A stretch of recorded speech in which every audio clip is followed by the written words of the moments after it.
Na mimi nataka niwahakikishie watu wa Laikipia, mimi nikiwa kiongozi wa taifa hii, nimesema ya kwamba tutaunganisha taifa letu la Kenya.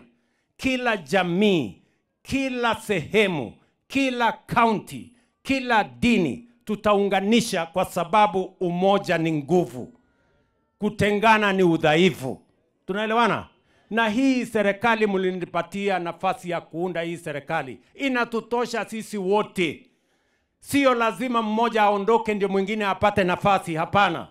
Sisi wote tunateshea ndani ya hii serikali, kwa sababu hii ni serikali ya Kenya na kila mmoja wetu ni Mkenya. Kila mmoja wetu analipa ushuru. And I want to give you my confirmation and I want to give you my assurance that no community is going to be left behind. No region is going to be left behind. No religion is going to be left behind. We are going to move together as one united, prosperous nation called Kenya. Na sisi wote tutatembea pamoja safari hiyo.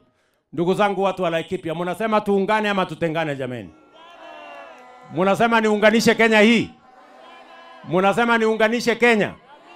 Wale wanasema niunganishe hii Kenya iwe moja, nione kwa mkono.